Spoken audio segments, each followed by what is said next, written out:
Hello, everyone, and welcome back to another chapter of Experiencer Interviews. And today we have Paul Vidal coming to us from the US. Paul is a freelance artist, writer, and photographer with a bachelor's degree in English literature at Montclair University in New Jersey, where he lived and worked until the summer of 2018 when he moved to California. Ever since he was a child, Paul has had a deep and inexplicable interest in aliens, monsters, and all things paranormal. He would religiously watch paranormal cable shows like Unsolved Mysteries, Sightings, and others, always fascinated by the possibility that there might actually be far more to our world than the cold, clinical, materialistic model they feed us in school. In early 2018, Paul read the bombshell New York Times article by Leslie Kean, which catapulted him straight into the subjects of UFO and aliens once again. Just a few weeks after that article came out, he casually brought up the subject to a friend of his from college and asked if they had heard about the article. They proceeded to tell him that no, they hadn't read it, but that they did, in fact, have a very compelling experience of missing time, along with one of their friends at the time during a close encounter with an orange, orb-shaped UFO at a beach in Cape May, New Jersey.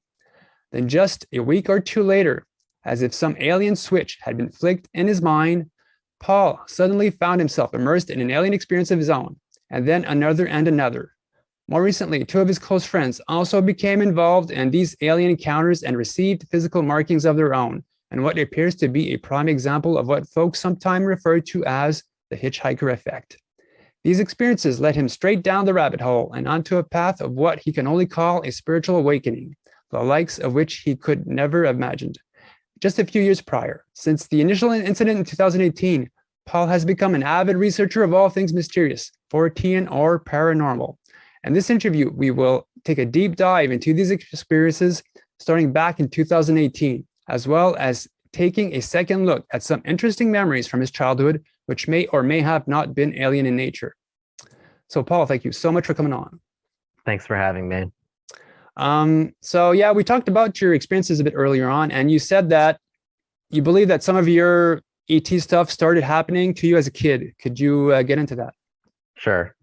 Okay, so ever since I was a child, growing up in northern New Jersey, I always had this kind of inexplicable fear of the dark that I'm sure other people can relate to. I had more specifically a fear of sleeping in my own bedroom. This bedroom had just one window that would look out into the backyard of my house, where we had these woods, and like as long as I can remember, I was just totally terrified of sleeping in my room. And as I grew older, I just kind of chalked that up to a typical childhood fear of the unknown or whatever. But once I started to have more pronounced alien type experiences in my mid-20s, I started to kind of look at that stuff differently. So probably the first like really strange memory that I have from that house was a memory of the Hatman. So your audience might be familiar with the Hatman. It's I guess you could call it a psychopomp or some kind of entity that people commonly encounter during sleep paralysis, as some people call it, or in dreams, or just in real life. So the Hatman is basically just what it sounds like. It's a tall, shadowy figure with a wide-brimmed hat and a trench coat on. And this, like I said, one of my earliest memories is of being about 4 or 5 years old and waking up in my bedroom and seeing this Hatman standing in the doorway to my bedroom. I remember actually running past him and running down the hallway into another room in my house where I hid under a blanket and just a typical childlike thing that you would do. And I remember just like peeking out to see if he was there, and he was there apparently. Yeah. So after this, I told my parents about it. Like most parents, they just said, "Oh, you had a nightmare," and I believed them. It was only really years later, after I started having some other types of experiences, and read about a lot of other people who had specifically experiences with the Hatman, that I started to second guess that. Did you ever see the Hatman again, or was that time the only time that he ever appeared to you? It was the only time. Later on, I did actually open up to my parents about a lot of these experiences, and I actually found out that my father also had an experience with the Hat Man, like way back in maybe the mid to late 60s. And that just kind of blew my mind. He was around the same age that I was, 5 years old, something like that. And the way that he described it to me was that he was sleeping in a bunk bed. He has several brothers at the time, sleeping in the same room as him, and he just remembers the exact same thing. A shadowy figure with a wide brimmed hat walked into his room, in this case, and in his experience, the Hat Man walked up to his bed and just kind of leaned over it, looking straight at him. And just like I did, he just hid under the covers, scared for his life. Wow. So I just found that very interesting. Now, did you see through the shadow entity? No, it Okay. seemed like a totally solid Hmm. figure, which Okay. was what was so just terrifying about it. Did you figure out how tall the entity was? Not exactly, but it must have been over 6 feet tall. Okay. It took up most of the entrance to my bedroom. Whoa. Yeah, Pretty cool.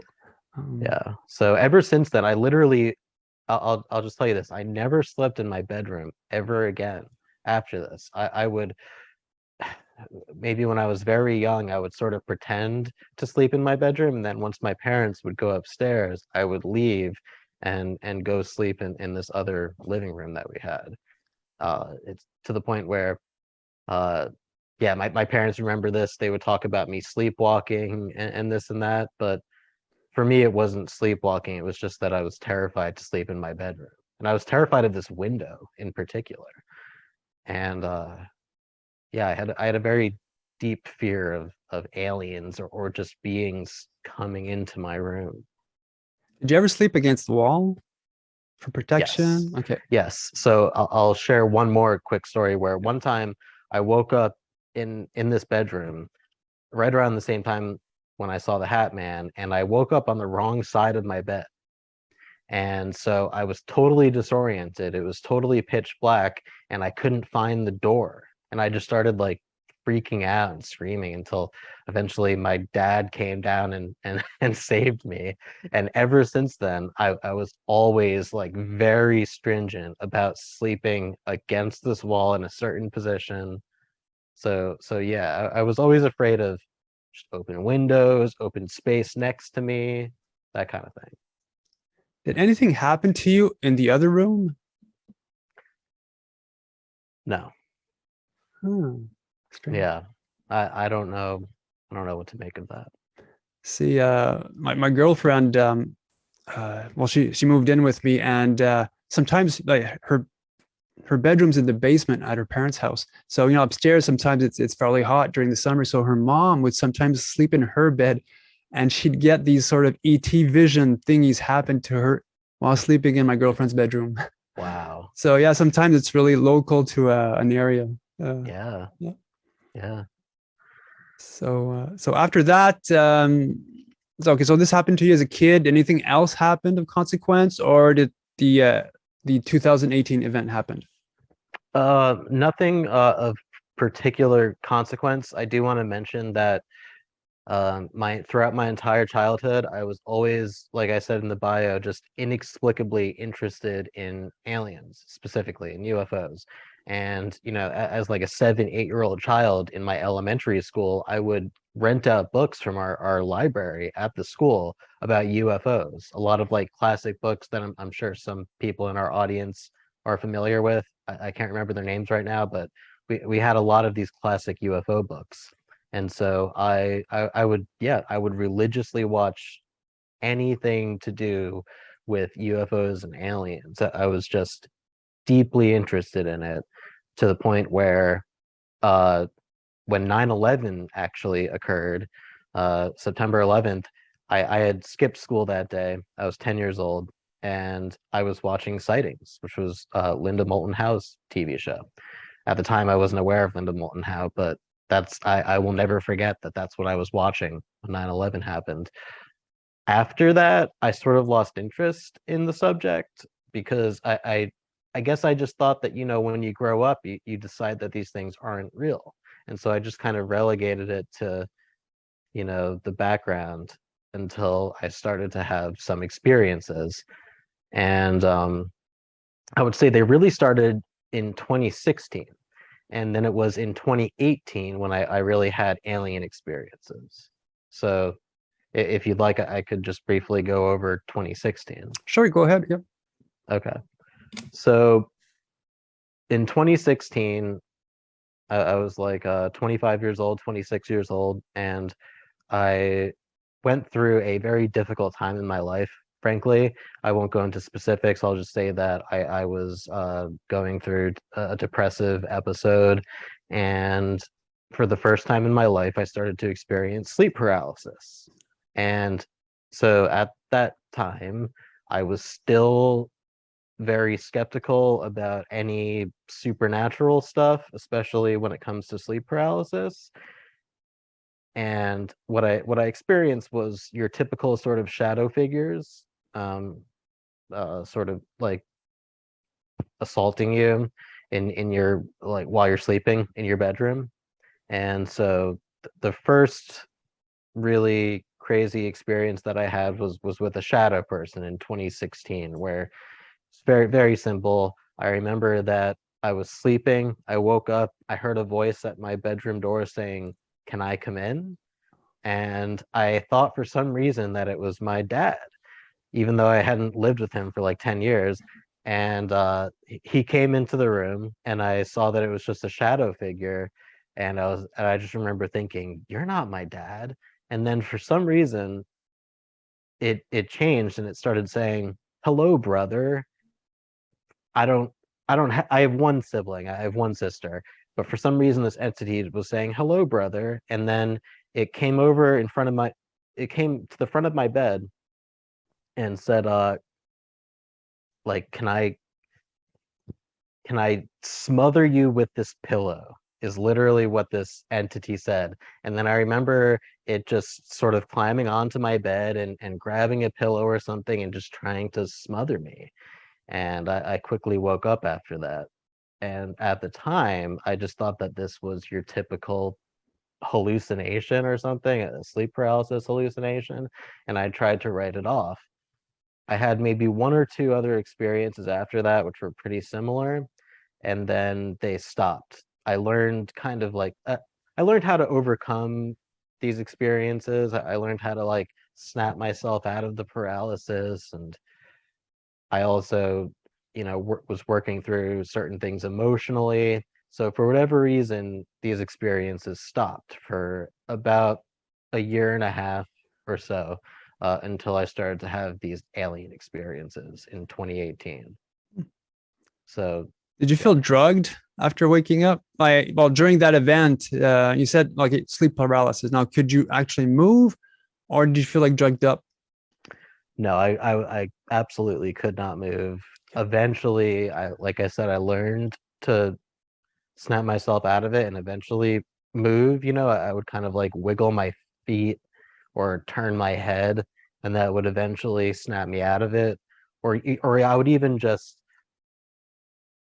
I started like like getting really angry at these entities. I would be like screw you, like go away. And I learned to make them go away until other stuff started happening. Wow. A friend of mine woke up in his sister's bed because he was there waiting for her to come back, and he was he arrived early and he was sleeping at his sister's house, and he woke up during the night and he was he was levitating like 3 feet off the bed, and he hears this voice say that I want to take your soul, something to that effect. And he told him off so many times that he eventually fell to the bed, and that's the experience. But yeah, it's pretty very cryptic. similar. Yeah. It's disturbing, and like I said at the time, I was a little bit more skeptical, and I would just say, oh, it's just a hallucination or whatever. These days, I don't personally feel that the parasomnia hallucination explanation is adequate to explain all sleep paralysis experiences. I do think that it's at least possible that there are other entities that we sometimes encounter in these states, not just aliens, but whatever these other entities are, shadow entities, the Hatman, whatever. So what happened in 2018? Okay, so in 2018, I was in a much better place mentally, and like I said in my bio, I met this girl in one of my college classes, and uh, during the course of this class, the New York Times article came out, detailing the Pentagon's program, the Pentagon program, ATIP, and all of that. The big bombshell article from December 18th, 2017. And when I saw that article, it was almost like, just like I said in the bio, like a switch flipped in my head. And I was like, oh my God, this is what I've been waiting for my entire life. Literally, since I was 10 or 12 years old, in the back of my mind, had just been kind of hoping that this interest of mine with aliens, that it was real, that there was some kind of reality to it, that eventually our society and cultures would come around to, and that it would become more of a mainstream accepted thing. And over the years, I would hear little bits and pieces. I remember the Chicago O'Hare airport incident, the Chinese airport being shut down. But then it was really this New York Times article where I was like, wow, this is really being taken seriously. So I decided to start researching the subject again.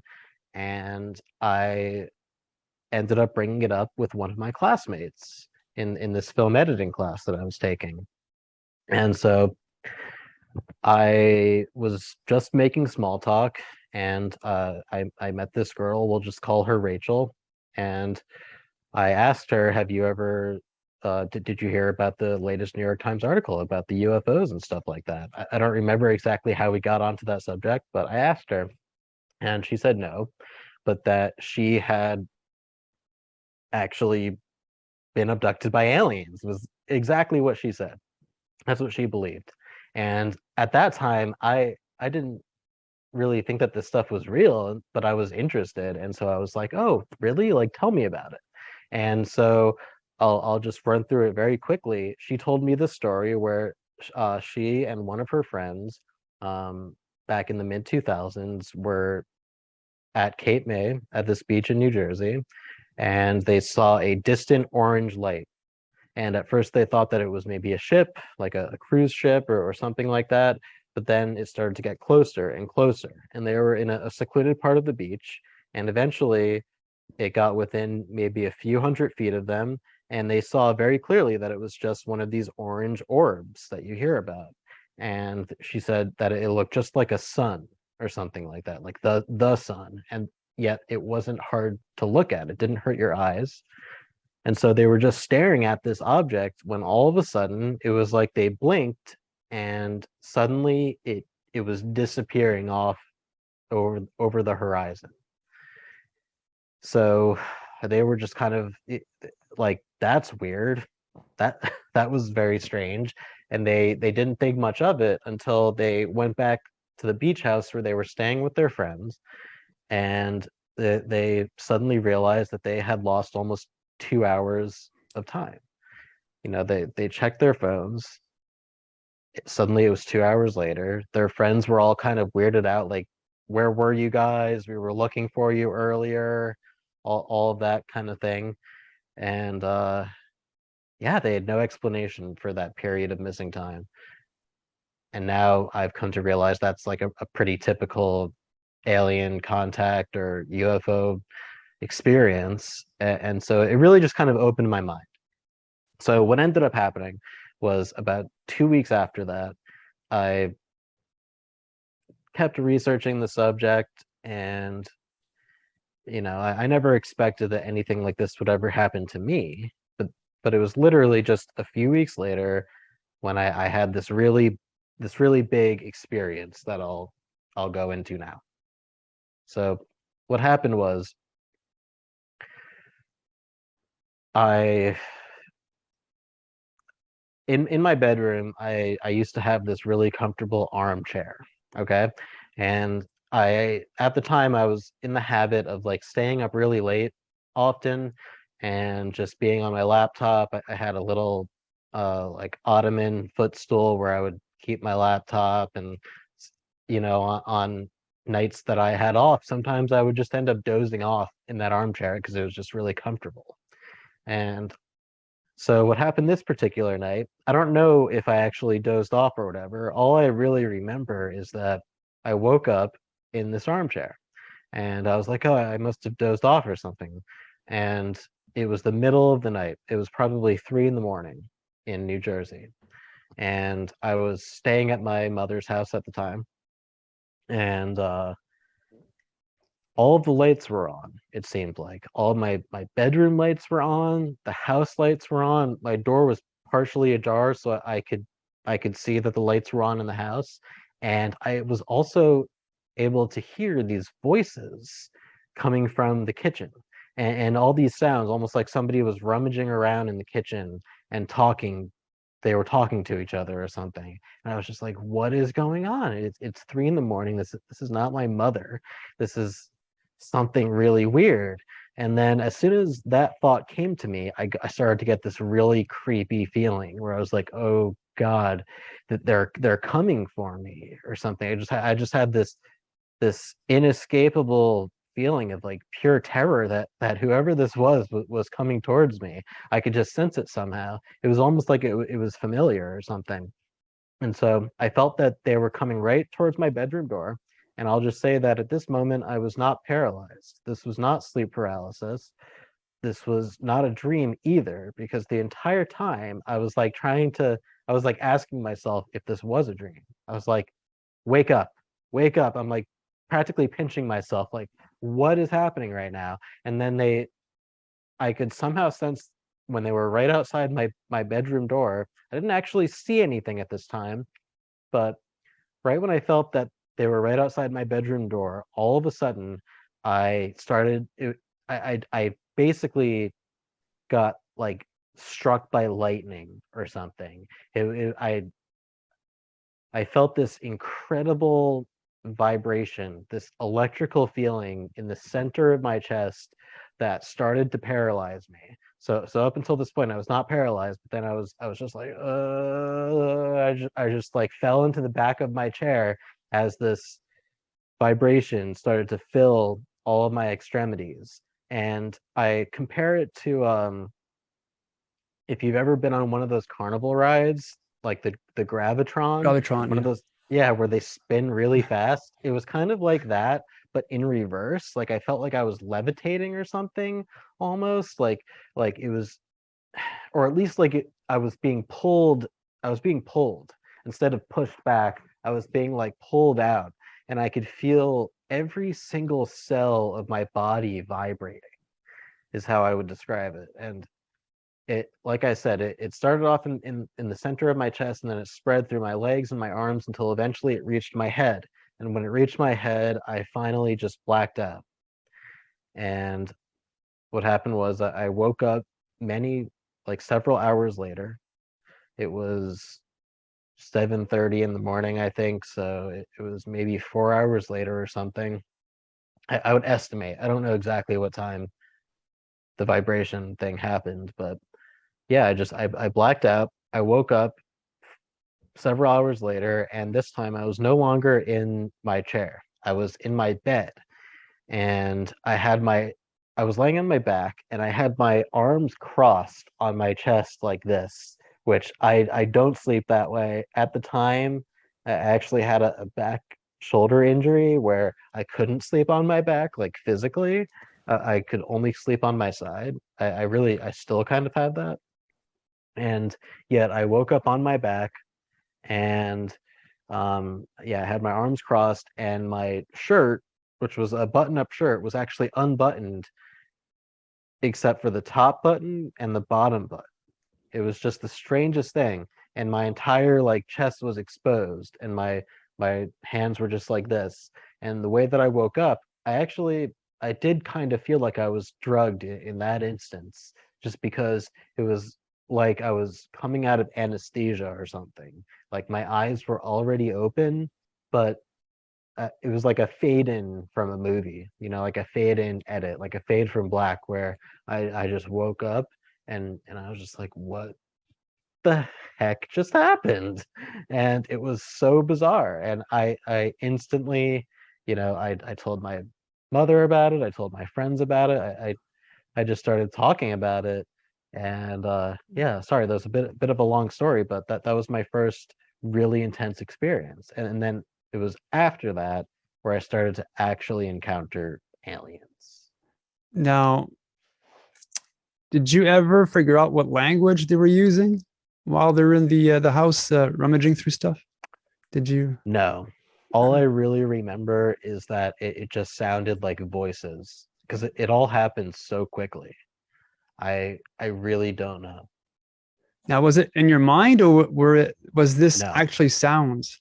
It seemed to be in the actual house because after that I've had like telepathic sort of exchanges. But this particular instance actually seemed like it was just people in the house.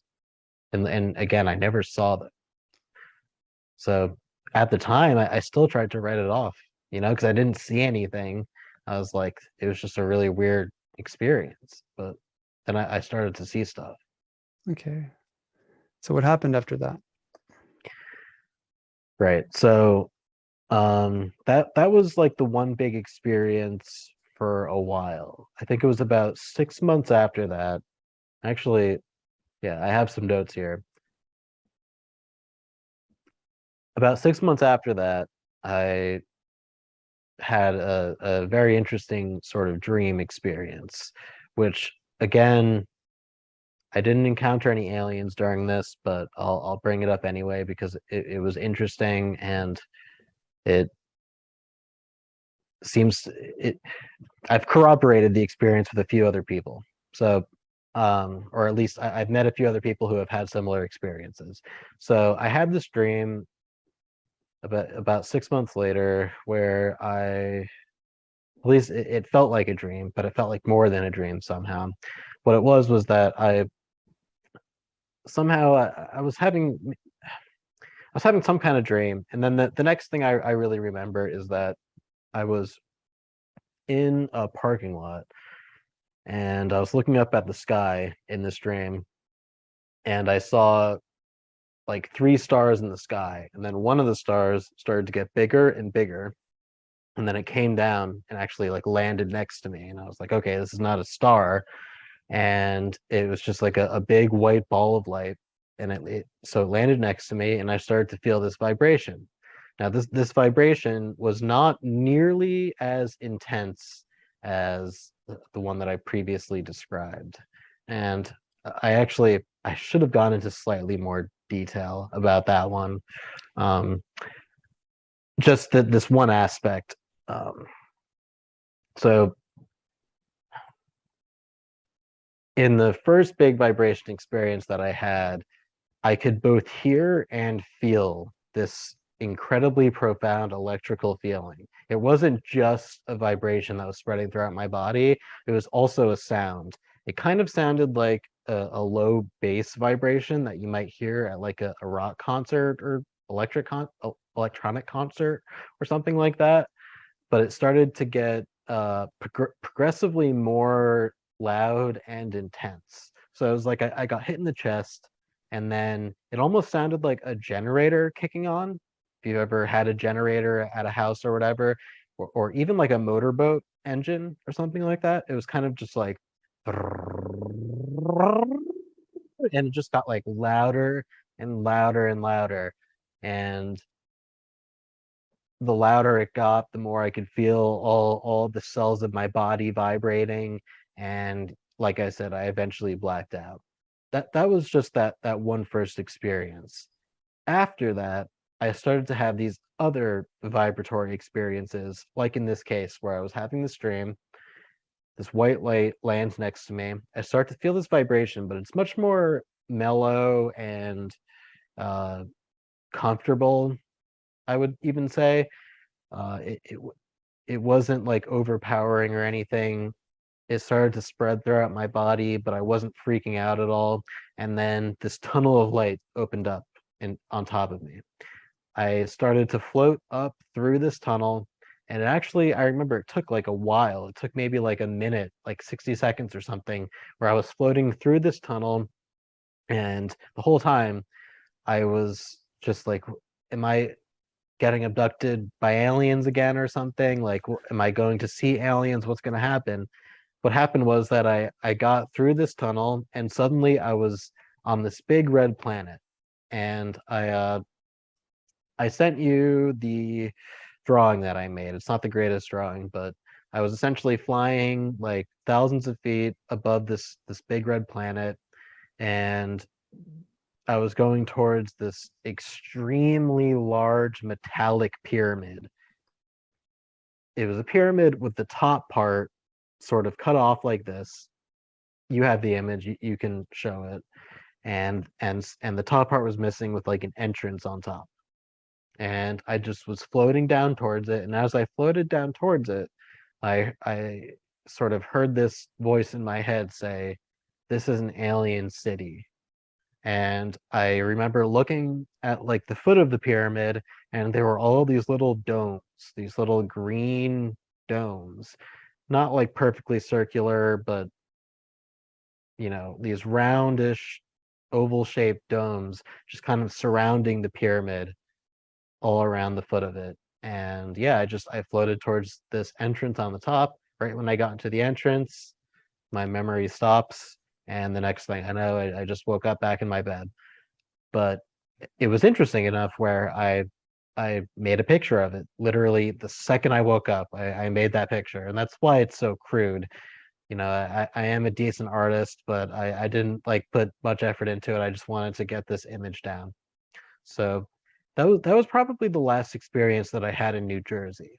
After that, I moved to Los Angeles. And that's when the alien stuff really started happening. Wow. Now, did you ever see people moving about on that planet? No. What I will say, like I mentioned, I've encountered several other people online who have had strangely similar experiences of being inside.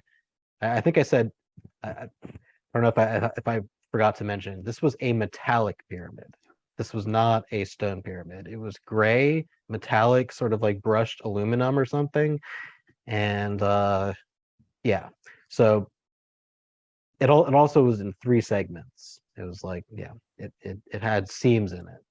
So in the months and years to follow this, I have met several people online who either had alien experiences on a red planet or who had alien experiences in a metallic pyramid or both. And then I've also come across Joe McMoneagle, who is this famous remote viewer. I believe he was one of the people who worked on the U.S. Program, the Project Stargate. I believe it was the CIA's or the DIA's project studying remote viewing, and he actually described these various pyramids, and then later on, a few years afterwards, in these presentations that he would do at these conferences, he brought up images from, I think it was the Voyager probe or one of these probes that went to Mars way back in the 70s and 80s, where they actually imaged some structures that looked like pyramids. And one of these pyramids, he said that they call it the Old Fort. I don't know why they call it that. He didn't say why, but this old fort was almost exactly what I described. It was a pyramid structure with the top part missing, essentially like a square on the top of it. And yeah, you can easily find these images on YouTube or wherever if you look into Joe McMonagle. But no, I did not see any people. Um, yeah, up until this point, I still had not seen any aliens or any beings really. So I still tried to write it off, as just dreams. And I still don't know to this day if they were anything special. It's just what came after this that I'll get into next, where I started to really think like, okay, I'm having alien experiences. It's just another like part of the puzzle, I suppose. Another pot, Yeah, another like piece of meat to the hot pot. totally, Yeah. Okay. totally. So now when you woke up from that incident, what happened? Did you again you thought that was a dream or did anything? It struck me as incredibly intense and powerful, like these vibratory feelings that I was having, the tunnel of light that I passed through, just the vividness of the dream in and of itself. All of these things struck me as very unusual. I am a very vivid dreamer, but not so much at that point and not to that extent. It just all felt very special, you know. Again, it now in retrospect, it kind of seems more special given what's happened to me since. But at that time, I was just like, I got to at least make a picture of this because this was very interesting. But no, nothing really happened. Um, I just became more interested in the subject. I started talking to more people about it. Yeah, you were Slow, searching for answers, yeah, really. right, yeah, Yeah, right. makes sense. Okay, so let's get to the other incidences. So Okay. you said that the alien stuff really started to happen after that. Yes. Okay. So the first really alien experience that I had was maybe 6 months after that. So this was about a year after the first big vibration experience that I had, and so I moved to California and got an apartment and stuff, and what ended up happening was just again it was just some random night. There was nothing special about any of the nights that this stuff happened. I was certainly like not drinking, doing drugs, even smoking pot, nothing like that. And on this particular night, I was similarly to the experience with the red planet and the pyramid. I I was having some kind of dream, and I remember like throughout the course of this dream, I started to just feel this vibration again. And I suppose after this, maybe, or I'll just say now that I've started to associate this vibration with these alien experiences. I also associate it with astral projection. The term astral projection is very controversial to some people. I don't claim to like know the nature of astral projection or astral travel or anything like this. All I can say is that there is this thing called the vibratory stage within astral projection where you start to have out of body experiences, at least according to people who practice such things. So I started to become aware of this around this time. Like, when I would think about my vibration experience, I was like, was that aliens? Was that astral projection? Was this like something in between? I was thinking about these things. And so anyway, on this night, this would have been late 2018. I was having some kind of dream. I don't remember exactly what. And I started to feel this vibration. And at this point, when I would feel these vibrations, it would be like I was no longer dreaming. I would become aware of the fact that I was just laying in my bed. I'd become very physically aware of my body. And in most cases, I would stop dreaming entirely. I would just be like in my bedroom. And this is why I think it's related to astral projection. So on this occasion, I became aware that I was sleeping and that I was in my apartment in bed, and I started levitating. And I started levitating up, through the roof of my apartment. And again, you can see astral travel related things here. So I floated up through the roof of my apartment, through the second floor, through the third floor, up into the sky. I saw Los Angeles spreading out beneath me. And then the next thing I know, I just start zooming at like 1,000 miles an hour through space. And I find myself suddenly stopping in this very dark room somewhere. And after a few seconds, I start hearing like these little clicking noises, like just these insect-like clicking noises, and this big praying mantis being comes into view. It's inches from my face. I'm sort of like laying back like this, and it's just like right here in front of my face. And I, for some reason, didn't feel any fear at all at this time. Um, all that I did was I looked at it just right in the face and I said, hello.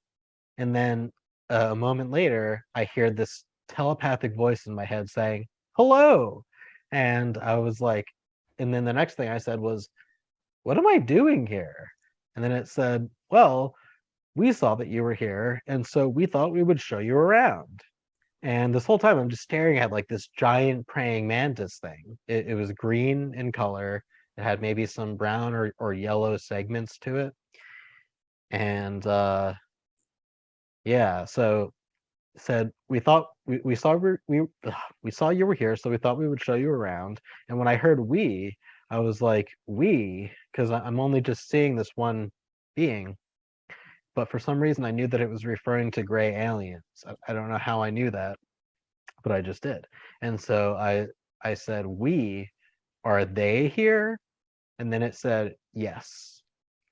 And then I was paralyzed at this time, but I could move my eyes. And so I sort of craned my eyes down, and I saw that like at my feet were two small little gray aliens on either side of the praying mantis. They were both kind of almost smiling, which was kind of strange, or like, I don't know, just kind of smirking a little bit. And I started to get really panicked, and I could feel my heart rate sort of increasing.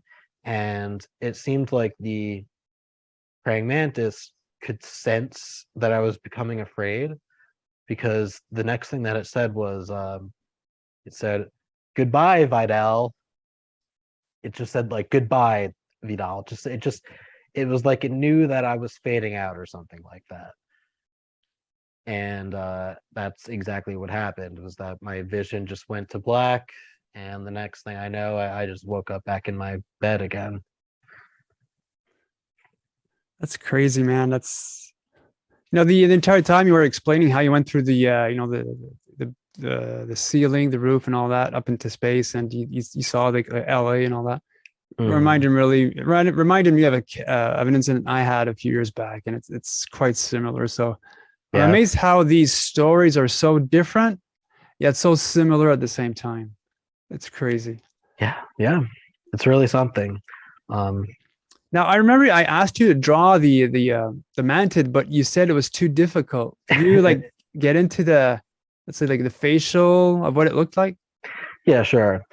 I found it difficult just because it was my first really big alien experience, and it was so up in my face, and I could hear these clicking noises, and so I don't know if it, like, I almost wanted to say that it had like mandibles or appendages or something, but I don't know if I actually saw that or if I just am imposing that upon my memory because I could hear these strange clicking noises. So it's just, in this particular occasion, my memory of exactly what it looked like, just, I don't know how accurate it is, but I can tell you this for sure. It was that it was huge. It was green primarily, and it was your typical triangular shaped praying mantis being. and I only really saw its face and its neck. And I want to say that it just looked exactly like a large praying mantis. But I sometimes wonder, because when you look at these illustrations of praying mantis aliens, they don't really describe them as having any mandibles or appendages usually. So I I'm just not exactly sure. But yeah, I definitely want to reiterate that it seemed extremely friendly for some reason, and I don't know if this was because, you know, uh, these beings can control our emotions or what have you, but its voice was literally like the most friendly voice you could ever imagine. It's telepathic voice. I always compare it to like a salesman, or like, yeah, just a salesman, like a phone salesman. It's just like, hello, how's it going? That kind of thing. Amazing. But yeah, it was just really, really big and really tall and green. The the gray beings that were on the side of the praying mantis, they had sort of like more of like a flat top to their head, and maybe even like some wrinkles or something like that. And they were a little bit lighter colored than the gray that I encountered after this. And they were identical, but yeah, they were slightly different than the other gray that I drew. I think in total I've seen 2 or 3 types of grays. What happened on the return trip of you coming back into your body after that? Now, because you talked about seeing your feet, so I assume that you Right. were there physically. This is what I don't know, or could it have been like my astral body? I really don't know, because up until this point, I hadn't gotten any physical markings or any real physical symptoms at all. Um, yeah, Because I I'm assuming, sorry for cutting you off there, because when I was out of body, I don't recall seeing appendages, hands, and whatnot. I mhm. only was aware of what's in front of me. But the fact that they said goodbye, it's as if the fear brought you back into your body. Exactly. And you know what? I think I misspoke. I didn't actually see my feet. I just looked down towards where my feet would have been. Okay. In other occasions, I have, but no, in this case, I didn't actually see my feet.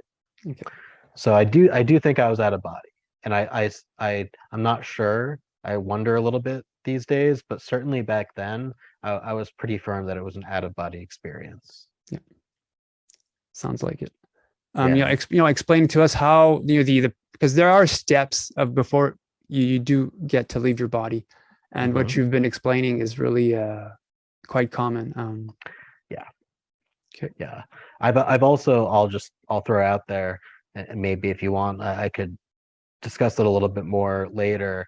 I have learned to astral project after these experiences. It's not, there are many different methods for astral travel or out of body experiences, etc.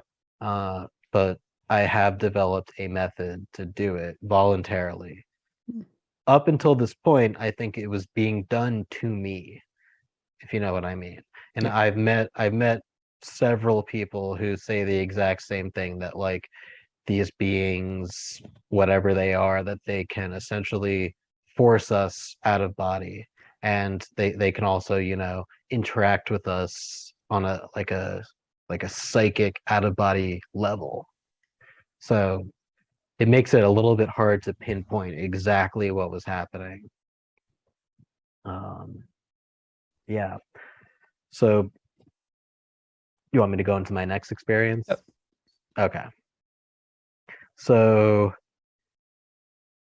after this, believe it or not, I had been having these experiences for like 2.5 years or something, and yet I was still in denial that this was anything other than dreams. And your audience can think whatever they want.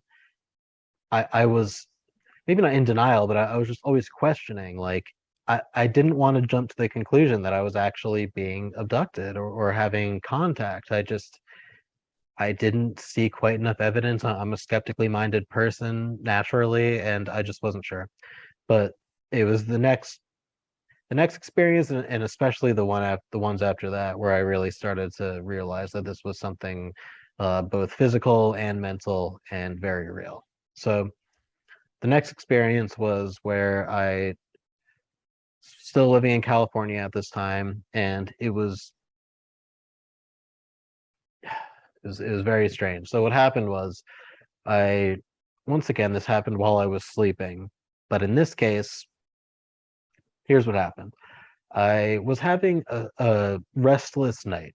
I was having trouble sleeping. This was 2019, maybe 2020 even.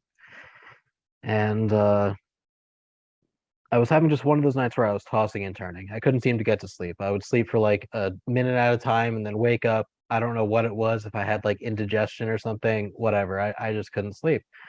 But eventually, I started to get eventually I started to get like just more and more exhausted. And at one point, I remember it literally ex- just just like this. I couldn't sleep. I got up for a few minutes. I got like a glass of water, used the bathroom. I went and laid down. And the second my head hit the pillow, the freaking second, all of a sudden, I just found myself out of body or in this experience or something where I was just once again in a dark room. There was really no transition, maybe some vibration feelings. I don't know. It just happened so quickly. I was just suddenly in this dark space, very similar uh, to the space that I was seeing the praying mantis being, and I was staring at a wall, and I see this gray ET materialize out of the wall or in front of the wall. Just your typical small gray. I have a picture of it that you'll see in the thumbnail that I drew, and it just sort of materialized in front of me. And I instantly started freaking out. I feel like my heart rate go up. I start again, I'm like practically pinching myself, like, wake up, this must be a nightmare or something. But I couldn't move. I was paralyzed. Whatever was happening, I was paralyzed. And I kept trying to move, and then I actually started praying, which was funny at the time because I'm not personally religious. I am a spiritual person, but I was not raised religious. I don't practice any religion personally, and yet I started saying like, Jesus, help me, Buddha, whoever, please make this stop, because I was so terrified. I was just, yeah, it was just like pure fear. And then the gray ET, it started moving in one. First it moved this way, then it moved this way, and the way it moved, I later found out, is exactly like how people describe it in the recent aerial phenomenon documentary, the the school in Zimbabwe where these school children, they saw this, flying saucer come down, and some alien beings came out. The way that I saw this being moved was just like that. It was gliding. It was almost like floating in one direction and then another, but I could see like its arms moving while it was doing that. It's kind of like it was in slow motion or something. It was just it was just very hard to describe the way that it was moving. So yeah, it went in this direction out of my view because I was paralyzed. Then it went in this direction out of my view again. Then it settled once again in the center of my view. It was maybe 6 feet in front of me. And suddenly hear in my head this telepathic voice, which was nothing like the praying mantis. It sounded kind of like it was whispering, or like it was coming through a radio or something. I just hear this distorted voice saying, "Don't do that." Like it was telling me either don't be afraid, or like stop praying or whatever I was doing, stop freaking out. It just said, "Don't do that." And so when it said that, for some reason it kind of calmed me down. And I was like, okay, okay. And I just kind of like stopped freaking out as much as I could. And then after a moment, it said, "May I set you down?" And I didn't know, I still don't know what that means, what it meant. Like, Did it want to put me like back in my body or something? I have no idea. But it distinctly said, may I, not can I or whatever. It said, may I set you down? And I sort of was just like, yeah, sure. And then it approached me. And this is where it's hard to make sense of this, but I could feel it kind of grab my hand. And yet I feel like this was an out of body experience, but I also feel like out of body experiences, you can sometimes feel stuff physically. Whatever the case, I feel like it sort of grabbed my hand and then it started doing something to the lower half of my body. And I literally have no idea what, because I couldn't see what it was doing. It was kind of like you say with out of body experiences that I can't really see my body, but I could see enough that it approached me and that it was doing something just to the lower half of my body. No idea what. And I could feel something in my hand, like I was touching it. It was very soft and kind of like spongy, like I was actually touching this being. And then it did something for about 30 seconds to a minute, and it felt like forever. Just and the whole time I'm just like, wake up, like this can't be real. And then after about 30 seconds to a minute, it said, welcome. And then I just woke up back in my bed. Yeah. Oh, okay. So that's quite something. It's very intense. Yeah. You know, especially that the whole, now, if you would have told me this whole sequence might have lasted like a few seconds, yeah, it could have been something else. But the fact that it lasted like over a minute, Yeah. and there was like to and fro communication, that's quite something. Yeah. It was probably the first experience that I had with like real telepathic communication. So next, I can go into the physical stuff that really started to convince me. But if you don't mind, could I really quickly just go into two other telepathic experiences Well, that I've before we had? get into that, was Sure. it wearing anything? No, no Okay. clothes, No uniform. Okay. which is both, it's common and uncommon. You know, I've seen people describe both types, you know, wearing clothes and not. Okay. In my case, I just saw very defined muscles. It was about 4 feet tall. It seemed almost like it was glowing in the dark, very faintly. Almost like if I grew up in the 90s, I used to have like those glow in the dark stars on my ceiling my parents would put there. It was almost like it was glowing like that a little bit. Okay. But yeah, just very quickly, uh, I sort of skipped these, but they're not like super important to my story. But I just want to say that because I've had these other two like telepathic alien experiences that were very brief and were not as interesting as maybe some of my other stuff, but I would like to share anyway. So during one experience that I also had, this was maybe the same year that I saw the praying mantis being. I once again like woke up and I was sort of like struggling. I was paralyzed, but half paralyzed, and there was some kind of being like right up in my face. And all I really remember was that it had the big black eyes. I can't really remember like what color it was or what it looked like, but it was right up in my face, and I was struggling, and it said, "I know you don't want this to happen, but it needs to happen."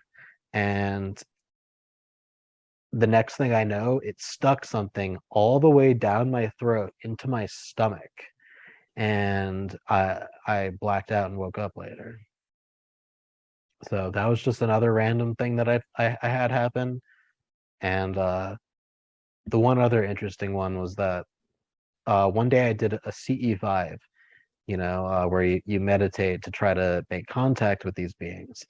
This was after I had the praying mantis encounter, and I'd become more interested in the subject. So in Los Angeles, maybe not the best place to do CE5, I don't know, because the the smog and everything. But I tried to do it in a secluded area one night, and I really got into it. I do practice meditation myself, so I'm pretty good at achieving like a samatha state of mind, sort of thought free and calm and everything. And then I really put my intention into positive vibes and gratitude towards having some kind of contact event. Now, ultimately, I did not see anything. But then later that night, I had an experience, which makes me wonder, was this just like a dream, or did it have something to do with the CE5? But what happened was I woke up in my, I had a dream where I was in a room somewhere. And this time it was not a dark room, which usually when I have these alien experiences, it is. It was like a very brightly lit room. And I was sitting in like a chair, and I was staring very intently at something that I had in my hand. It was a rectangular object, like a rectangular box shaped object, maybe the size of a very large book. And I was holding it, and it was composed of all these little segments, these multicolored segments. And I was like turning it around, almost like a Rubik's Cube or something, but much bigger. And I was turning it around, trying to make it do something. And mind you, while this was happening, I thought this was just a regular dream. There was no aliens or anything. But then suddenly, while I'm like struggling, I'm getting frustrated, I hear this telepathic voice in my head say, "The UFO must go on." And then I'm like, what? Am I having like an alien dream? I'm like jogged into lucidity. I'm like, what is going on? Is this, I'm in a UFO? Like what is even happening? And then the next thing I know, I feel two hands touch either side of my head on my temples, and I start vibrating again, like super intensely, this same vibration that I've described multiple times, the more like gentle astral sort of vibration. And I wake up back in my bed, and my whole body is just like vibrating. And I don't know, it was just very interesting. I've encountered a lot of other people who have described having like objects given to them, sort of like a test or something, and it was just so vivid. So I was wondering, this Rubik's Cube, did you have to like to move it about with your mind? I literally do not know, especially because it was almost like I was in a trance up until the last like 20 or 30 seconds. And all I remember is like, it almost felt like I failed a test. And all I remembered was like the last bit, maybe because it was so vivid, with the hands touching my head and stuff and the voice. Because all I remember is just I was holding this shape, and yeah, I don't know if it was mental or not. I was just kind of turning it around in my hands. I was just like, yeah, just turning it around, trying to figure out like, what is this, what am I supposed to do with this? Yeah. And then I hear the UFO must go on, which to me, I interpreted that as, we're out of time. The test is over, we gotta go. So it was weird. That's a theme I've heard quite a lot. Sometimes we're brought up to the station and we're meant to fly the craft. Now, I'm not talking about the big one, but the little scout ships. Right. And a lot of us put our hands on the console, and a lot of us can't pilot it for some reason. And Right. so they do become ecstatic when we do do something with the craft. But And so now finally, at long last, I can get to what like really, really, truly changed me and made me want to talk about this, and led me to meeting you in the Zoom conference and everything. Hey. So, okay, so up until this point, I had strained my own skepticism as much as was possible. I was still trying to tell myself like, there must be a logical explanation for this stuff, but in the back of my mind, I was like, no, there's something really weird going on. And so what really, really changed my mind was a 2-week period in 2021, the very beginning of 2021, just over a year ago, where what happened was I went back to stay in New Jersey for a few months. I was visiting family, and I yeah, I had this 2 week period of just the most intense span of activity that I've ever had with this phenomenon.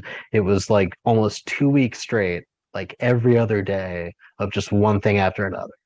And so uh, I'll just run through it. So the first thing that happened was in the beginning of February 2021. I woke up one night, middle of the night, and I saw the silhouette of a small gray standing by my bed. It was just a silhouette, but it could not have been more clear that this was a gray alien. Like it had the big head, it was just the right height. I had already had these other experiences that I described to you, and I was just like, wow, yeah, that was very much a gray alien. And that was all that happened that particular night. So then about 24 hours later, maybe 48 hours at the most, one or 2 days later, I woke up one morning, had a totally dreamless sleep, which is unusual for me because I dream almost every night and I keep a dream journal. So I'm very interested in keeping track of this stuff. But I woke up this particular morning having not had any dreams, and I felt this really noticeable pain in my left leg. It was very similar to like if you pull a muscle in your calf or if you get like a Charlie horse, you know what I mean? And that's happened to me a few times while I'm sleeping. You know, I'll stretch and I'll stretch too far or something and get a Charlie horse. And at first, that's what I thought happened. And so I just kind of woke up. I went about my day for a couple hours, and a few hours into my day, I I was getting dressed and I noticed on the very back of my leg, like an area of my leg that's almost like hard for me to see, like ever. It was on the very back of my calf, this line of 8 little marks. I would describe them as puncture wounds or needle marks. Uh, some people think they look like scratches, but they're like perfect little circles, almost identical, almost perfectly spaced, but kind of staggered a little bit. And so this was February 2021 in New Jersey. Now, some people might look at these images, which I've sent you, and say like, oh, these could be bug bites. These could be, uh, well, let's just address that. There were 3.5 feet of snow outside at this time of year, and the home that I was staying at was immaculate. There were no bugs, no spiders, and if you live in like the Northeast, North America, you know how it gets, that time of year. There was literally 3.5 feet of snow outside. There were no bugs, period, inside or outside. Now, if you want to say that it was like a scratch that was healing or something like that, I would I would grant myself enough whatever. I would think that I would remember something like that, like scratching myself. I would also think that there would be some evidence of like a laceration or something, but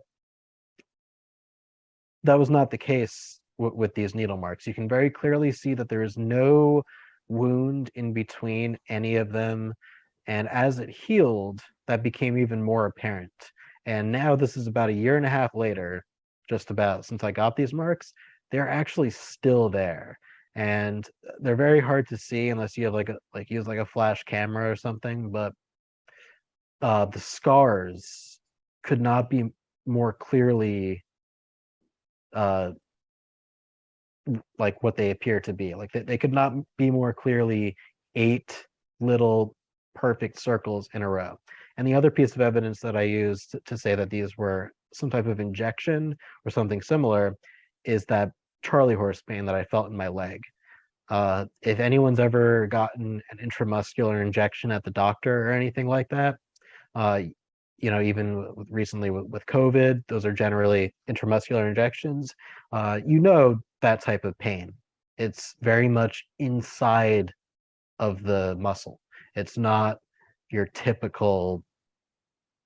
It's not a subcutaneous injection.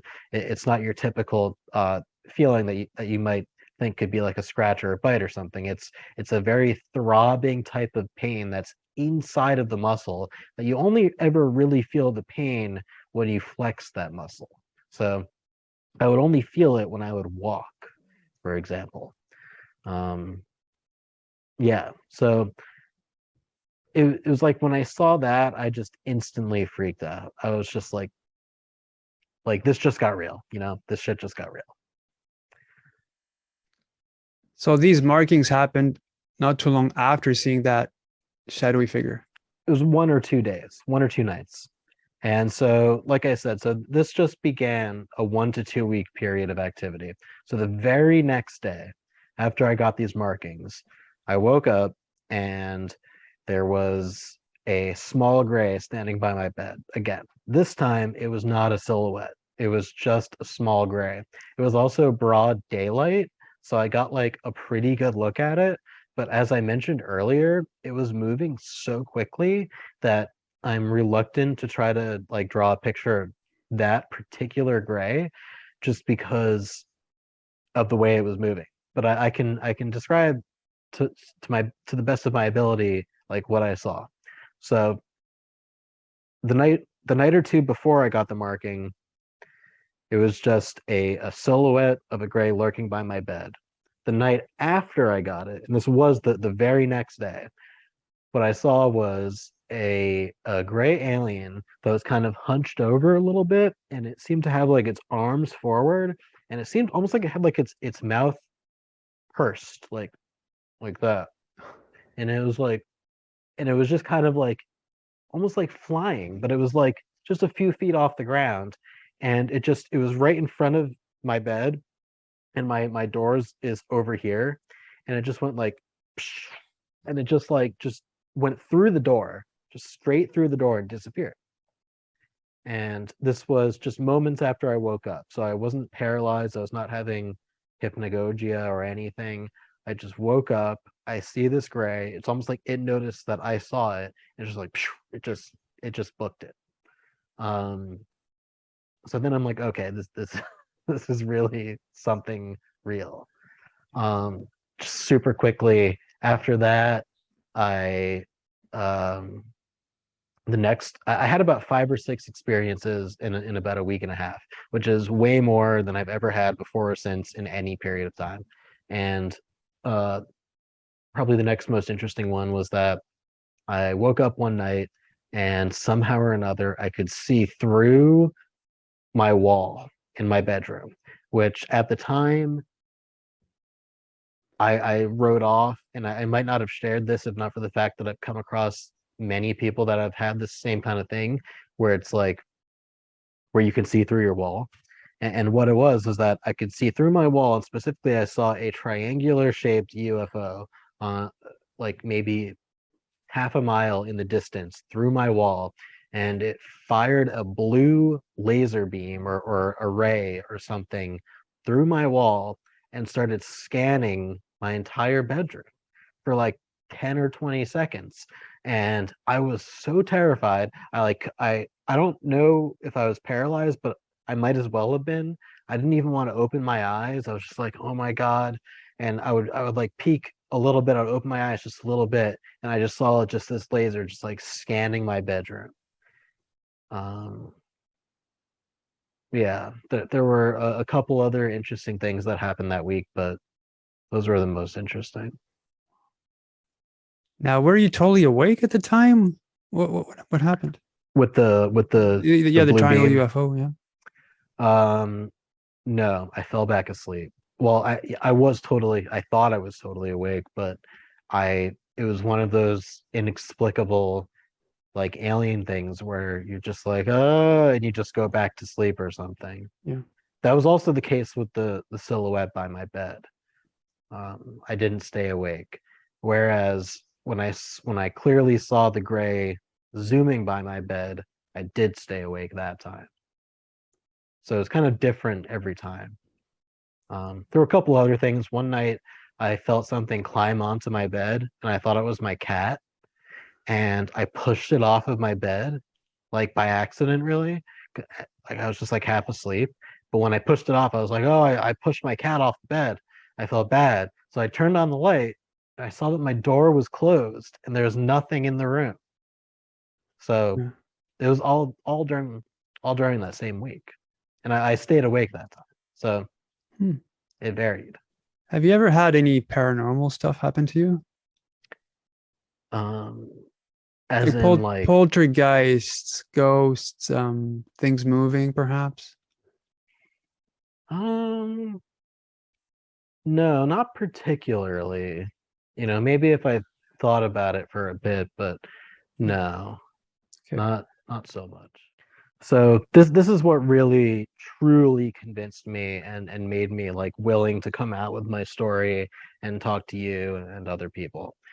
So um after I got those markings on my leg and all the weird stuff that happened when I was visiting family on the East Coast, I eventually went back to the West Coast and moved back in with my roommate at the time. And I, eventually told him what happened. And my roommate, Max, he's open to this kind of stuff, but he wasn't like not really into the subject. I still don't think he's like super into it. But when I showed him the pictures, and especially at the time, the marks were still very fresh, so you could very much still see like where the scabs were and stuff like that. And I told him what I saw. He was very convinced, which was cool because up until that point, I had been sharing some of my other experiences and my interest in the subject, and he would kind of write it off. So, but then this time I was like, okay, like something really weird happened. So we ended up getting into talking more deeply about the subject until one night I told him, I'm like, hey man, if you really, if you're interested in this kind of phenomenon, and if you're a spiritually minded person, or at least if you're open to these types of experiences, then I recommend, maybe setting like a mental intention for whatever intelligence is out there, whatever alien intelligence, what have you, to make itself known to you. Just say like, hey, whoever's out there, you know, make yourself known to me. And yeah, my friend, he is a spiritual person, but maybe not so much into aliens at the time, but he was like, okay, I'll do it. And so yeah, that night he's like, okay, I'm gonna say like a little prayer to the aliens and just be like, hey, like, show yourselves. Those are his exact words, like, show yourselves. And he did that. And then the next day I got up, he was still sleeping and stuff. I went over to hang out with some friend. uh we went to hang out at this bar in West Hollywood and get some lunch. And my roommate wakes up later and he texts me. He's like, Paul, you're not gonna freaking believe this. And he sent me this picture of this triangular marking that he got on the side of his torso, which is very much in line with other triangular markings that people get, specifically like these almost like fingerprint looking things.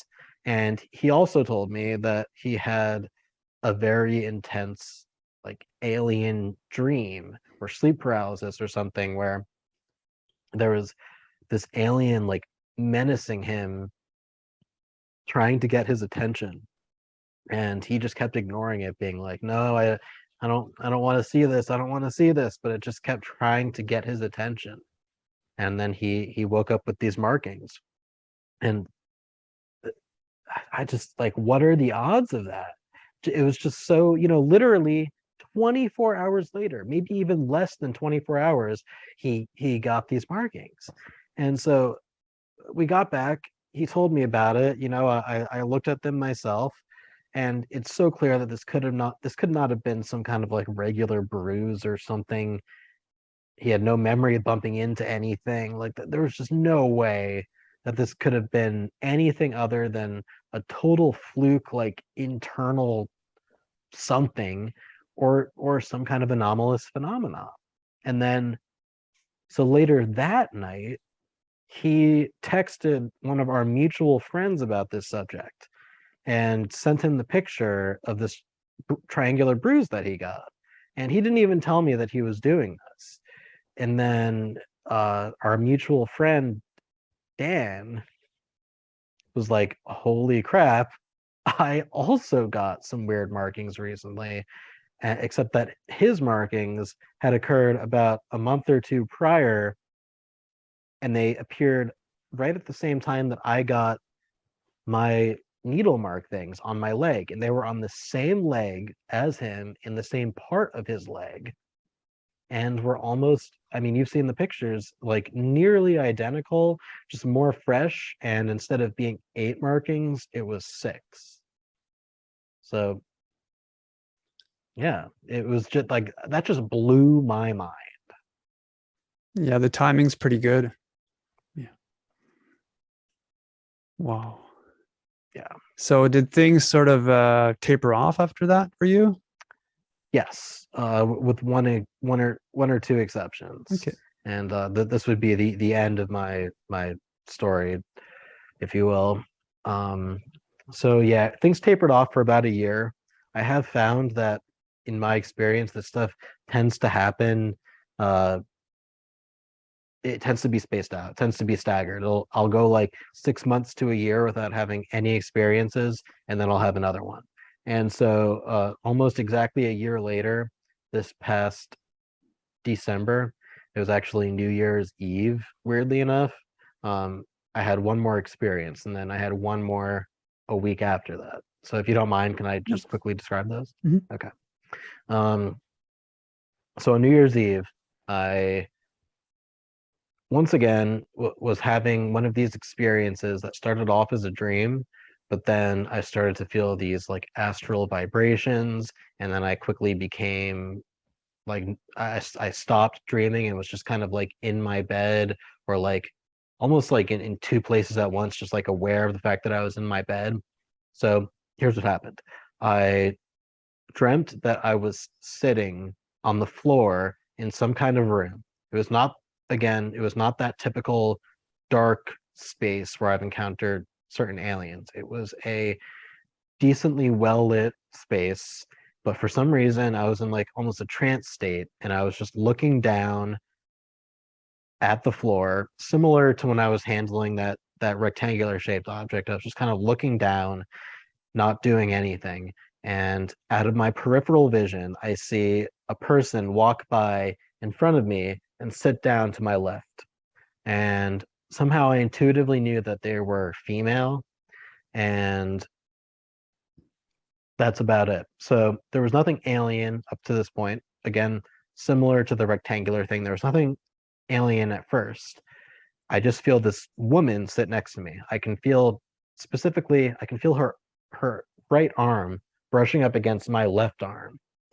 I could just feel our arms touching each other. And then that kind of like jogged me awake or something. And I like just forced myself awake, and I woke up, I looked to my left, I'm just in my bed, and there's nothing there, right? So I'm like, okay, that was a weird dream. So I fall back asleep very quickly, and I find myself in the same dream. And I can still feel this woman with her arm touching my arm. And so this time I'm like, okay, this is too weird. And for whatever reason, I decided to grab her hand. And so without even looking at her at any point, I grabbed her hand. Our hands interlaced like this, and then I start feeling these astral vibrations again. I'm just like, and I feel it, and I wake up. But this time, I look to my left, and I'm holding hands with some kind of woman in my bed, a blonde-haired woman, lightish skinned, and she's not looking at me. She's looking forward for some reason, and as I'm looking at her, before my eyes, she literally transformed into a gray alien, or actually a tan alien. So it's a little bit different from other ones that I've seen. big black eyes. She was a tall gray instead of a small one too, which I had never seen before. And they were just laying in my bed next to me. And I start freaking out, which is my normal reaction anytime one of these things happen. And I literally said in my head, I in my head, but I could hear like my internal monologue saying, "Hey there," and like it was just a knee jolt reaction, and it was as if as my fear became higher, she started to turn back into a human. But then as my fear then started to lower, she turned back into an alien. And then she got stuck like halfway in between. And it seemed to me like some kind of mental projection or something that I was seeing, like a screen memory. And I got really weirded out. So just real quickly, I'll get to the okay, so I'll get to the second part of this experience. So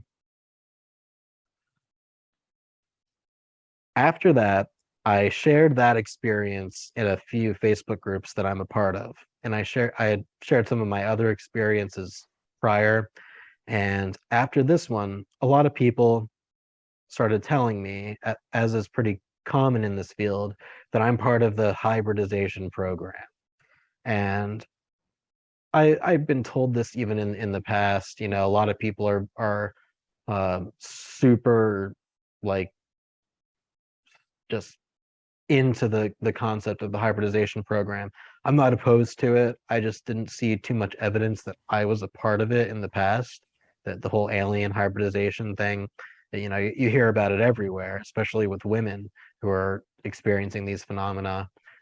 But after this, I started to wonder. I was like, you know, there's this woman in my bed, and then I remembered that I actually had an experience like a few years prior that I won't go into too much detail, but it was like a sexual type of dream where afterwards it seemed like I was engaged with an alien.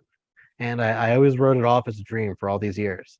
But then, like, this was like maybe 3 years ago, 4 years ago, even.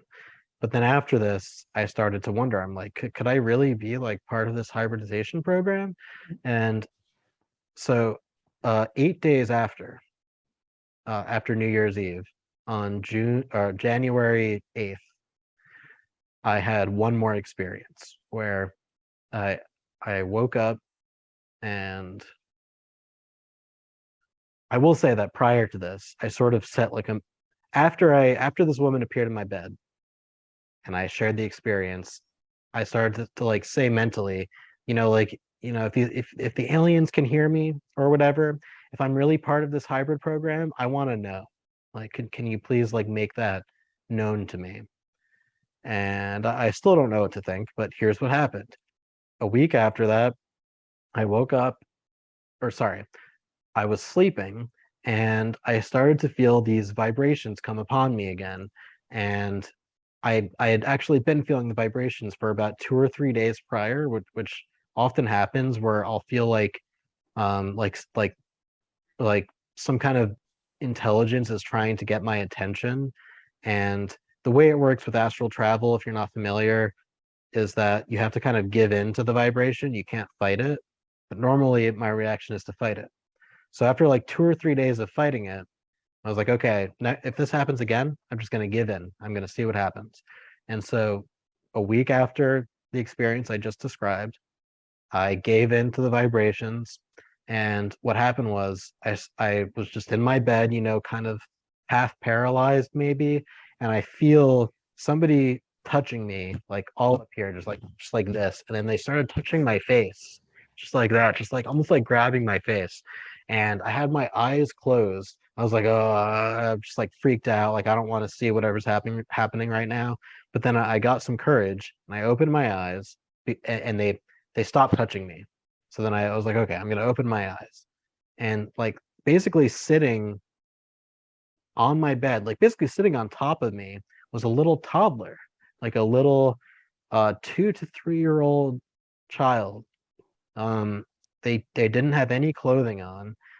It was a boy, and they were tan skinned, and they had black eyes, but they were not nearly as big as like a gray alien's. They were just maybe a little bit bigger than our eyes. And it was just kind of like sitting on me. And I heard in my head telepathically, it said, "We don't know you. We are aliens. We don't know you." I don't know what that means exactly. I've got some theories, but it said that maybe 2 times, 3 times. Just, "We don't know you. We are aliens. We don't know you." And then it faded away. Oh, sorry, but right before it faded away, it said, uh, "We will be back in 3 weeks or so," or it said, "We will be back in 3 weeks or so," and then this is the end. 3 weeks after that, I had yet another strange dream vision thing where I saw two blonde women saying, "Aliens? You think that we're aliens?" And they were like laughing at me. Yeah, I'm just describing what's happened to me. I'm not trying to craft a narrative necessarily, but that's the most recent stuff that's happened to me. Oh, it seems as if they're playing with you to an extent. Yeah. Like they're, yeah. But maybe you're not part of the hybrid program, but again, you're involved though. You know, things have been happening to you. It's way too obvious. It's just, yeah, there are different levels of consciousness or different levels of awareness during these events, and a lot of the times, a lot of people don't even know they're being taken. Right. So at least you're aware that something's happening, because it's like if it was like a one-off, I put it off as a dream or whatnot. But Yeah, me again, too. yeah. Me too. It does seem like they're kind of playing with me, and I feel like there's a reciprocation. Like, I've described a couple instances where I've reached out, or my roommate reached out, and they've reciprocated to some extent. I was wondering, could I be part of this program? And then I get sort of an answer, kind of, so I don't know exactly what my role is. Again, I don't claim to know, or I'm not pushing any narrative, but I really do think that there's something clearly happening, physically, mentally, both. After all of this stuff happened to me, like very recently, within the past year, I finally opened up to both of my parents about these experiences. And I was very surprised to find out that both of them had also had alien experiences themselves. They were not particularly um, not as maybe spectacular as some of my experiences, but they were nonetheless your typical alien encounters. So I mentioned at the start that my father had a Hatman experience when he was maybe 5 or 6 years old. He also later told me that when he was in college, that he had an experience where he was levitated out of his college dorm through the wall and taken to some kind of dark space, kind of similar to mine, and saw small gray beings, and was actually given a vision of my older sister before she was ever born, where he saw her at the age of like 3 or 4 or something like that. And yeah, that was his big experience. And then he also told me that his mother, back in the 50s or 60s, saw white orbs sort of floating around the woods behind their house in Livingston, also in northern New Jersey, and that she thought maybe they were helicopters or something, but that she quickly realized that there was no sound at all, and that they were just way too low to the ground. They were literally just below the tree line in the woods, just floating around their house. And then my mother has actually had multiple experiences where, just like myself and my father, she's been levitated out of her bedroom, and she actually describes vividly that she's been taken on board crafts and that they healed her. she believes, and she referred to them as like little doctors, and described them just as you would any small grays. What did she get healed from? What was her ailment? I don't know if I want to go into too much No, specifics that's all there, right. That's all right. honestly. Okay. Yeah, but that was the impression that she got, was that they were doing like a checkup on her, or perhaps healing her. And yeah, I also kind of feel like they might have healed me, but I also don't know if I want to go into too much specifics there. So Paul, we talked earlier about one of the experiences that your mom had. She had an NDE. Can you get into that? Absolutely. Yeah. So my mother's actually had several NDEs over the past decade or two, at times when she's been in poor health. And the one that stands out to me occurred maybe like 10 or 12 years ago, where she was actually nearly dying from kidney failure. And while she was at the hospital, when she was out, she later described encountering her father, my grandfather, who passed away when I was like 3 or 4 years old, maybe five. So like 25 years ago or something. And the way she told it to me was that um, when when she encountered him, that they ended up touching index fingers, and that as long as they were touching fingers, that they were somehow connected spiritually, and that my grandfather actually like took her on a tour of what she described as seeing other planets. I don't know if it was maybe like another universe or just another way of seeing the planet Earth, but the way that she described it was that she perceived a planet full of tiny little people, and that what she was and what my grandfather was were so much bigger than what she was seeing. And it was almost like she felt like she could just, reach out her hand and squash them or something. And she saw a few other planets, I think, from what she described, like maybe a watery planet or something. She her memory was not perfect with it, but she very distinctly remembered that, and she very distinctly um, remembered a few other things. She remembered at one point being taken to almost like a hellish realm or something like that. And then after a period of time, she felt that she got rescued by somebody. She doesn't know who, but she was going through like some torturous things, and she heard a voice saying like, "What is she doing here? Get her out of here!" And they eventually brought her back to her body. Um, I'll also mention briefly that my sister, who I haven't brought up uh, in this interview otherwise, but um, my sister hasn't had alien encounters per se, but she's a very active sort of out of body experiencer. And she also had an NDE when she was 14 years old, when I was about 10. And she was in a very serious car accident. And she actually ended up putting her head through the windshield of this car that they were driving. She was the passenger, and she had your fairly typical out of body experience. Time slowed to a halt. She sort of left her body, and I think she had a life review from what she's told me, and then she remembers, as my mother does, going back to her body. Um, my sister remembers that just the process of going back into her body was incredibly painful, and that like she didn't want to do it. And yeah, this is something that you commonly hear in this kind of field. And ever since that car accident, my sister has had many out of body experiences.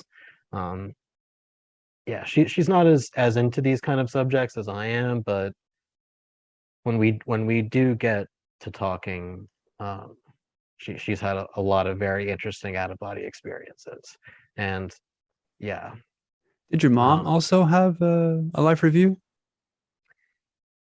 I think so. I can say this, that before my mom went back to her body, she was sort of shown like a world where if she had died, and she saw that she would be hurting my nephew, and that that she should probably go back.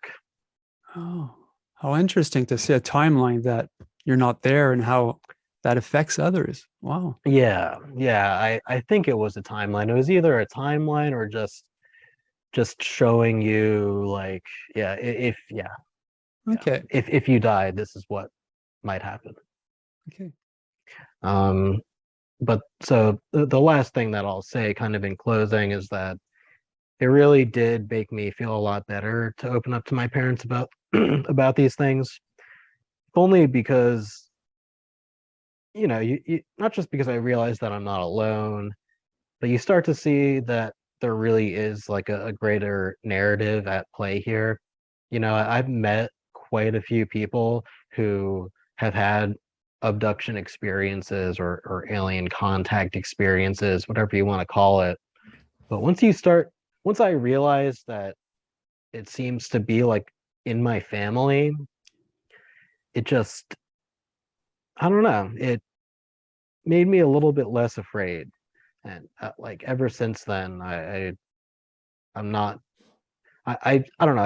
Ever since then, I've been much more drawn to like a more positive outlook on the subject, and I've been drawn towards a lot of spiritual kind of things. And yeah, I just think that there, there's only good that can come out of talking about these experiences, as long as you're tactful about it, as long as you know who you're talking to, and you're in like a safe space. I think that there's really a lot of benefit that can come out of speaking out. So I recommend that anyone that's listening, if they know of any support groups, whether online or offline, or podcasts like this, that they speak out, because it just it'll make you feel a lot better.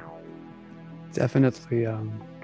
I guess, just the fact of talking to others, having a go-to person, like I had, my go-to person was my mom, or even talking about it really creates awareness and, lessens the fear, because we've been so programmed from youth. Like I remember Independence Day, the Will Smith, the cigar, the victory cigar at the end and all that. It's basically programming to have us in a certain mindset that can be easily controlled. But Yeah. talking about this really helps, and the more you know. So thank you, Paul, for coming on today. I know this is your first time coming out, so a big thanks. Yes. Thanks for having me. I hope that this was good. I hope that you also enjoyed this. Yeah, I had loads of fun. Very enlightening. Cool. And to those watching, hope you enjoyed today's interview. I'm your host, Mr. Gray. More interviews coming up, and I'll see you guys next time. So, take care, everyone. Hello, everyone. This is Mr. Gray, and thanks for watching today's episode. If you are an abductee, contactee, or experiencer, and you believe that your story could help others, please feel free to contact me through my YouTube channel email. When it comes to experiencers, the ET phenomena, and the future, remember, truth will out.